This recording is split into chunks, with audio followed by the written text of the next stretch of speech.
और भैया इनके ऊपर 20 लाख का लोन चल रहा है। भैया क्या प्रॉब्लम है बताइए। भैया आपके पास समझिए कि हम बहुत सोच समझ के आए हैं। अगर आपसे सहयोग नहीं मिलेगा हमको ना, तो हम कहीं का नहीं रह पाएंगे। क्या करिएगा, घर पे कहाँ पे हम रहते हैं, अपना एड्रेस किसी को नहीं बताते हैं, छुप छुप के रहते हैं। फोन आता है कर्ज का भी, तो सोचते हैं चलो एक ना एक दिन कुछ तो होगा, उसी में लगे हुए हैं। अच्छा एक बात बता रहे हैं, आप पब्लिक से, मेरे फैन से क्या मांगना चाहते हैं? जितने भी भैया मुन्ना भैया के फ्लोर्स हैं, हम यही चाहते हैं भैया कि दिल से सपोर्ट करिए, मेरा गायकी को सुनिए। अगर मेरा गायकी आपको पसंद आए भैया तभी सपोर्ट करिए, क्योंकि बिना सपोर्ट के भैया कोई काम नहीं देता है। चलिए बेचारे हार चुके हैं, मैं आप सबसे आग्रह करता हूं इस वीडियो को जरूर देखिएगा। सुनाइए गीत। भैया हो आई आप लोग के बीच एगो सैड सॉन्ग सुनाओ तनी, रोज तक अच्छा लगी। जय हो जय हो भैया राम मुन्ना भैया।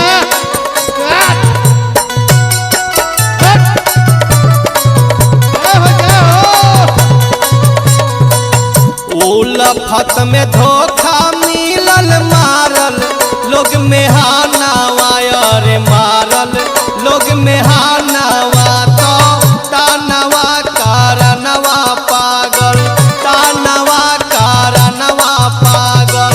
अब भइल बा दीवानवा है आए, तानवा कारणवा पागल। अब भइल बा दीवानवा है आए, तानवा कारणवा पागल। जय हो जय हो। और जवाब बा, जवाब नहीं थे।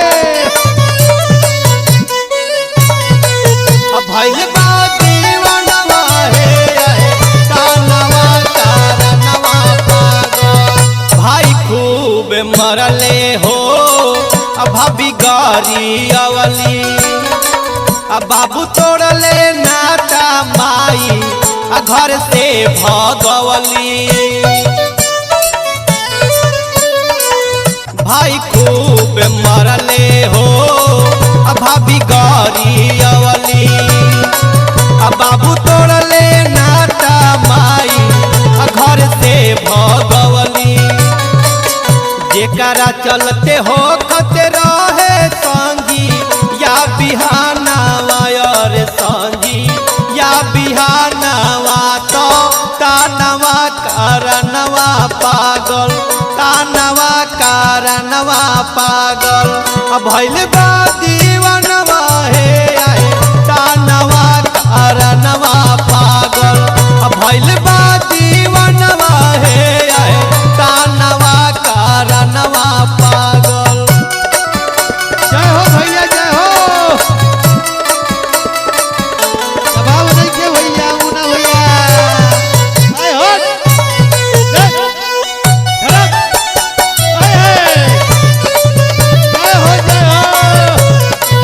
सपना देखा के हो गईली सपना, भैली पराया हम पराया उनकर अपना। सपना देखा के हो गईली सपना, भैली पराया हम पराया उनकर अपना।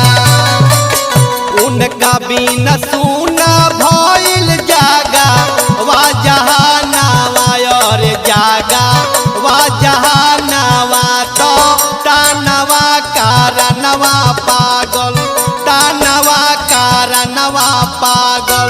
अब भइल बा दीवानवा है आए, तानवा कारणवा पागल।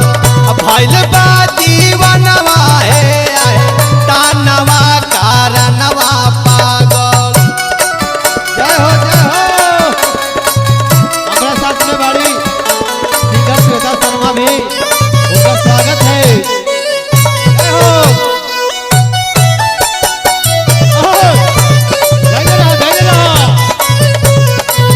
लागे न केहू के हो प्यार के बीमारी, कवनो न रोग बाटे एकरा से भारी जय हो।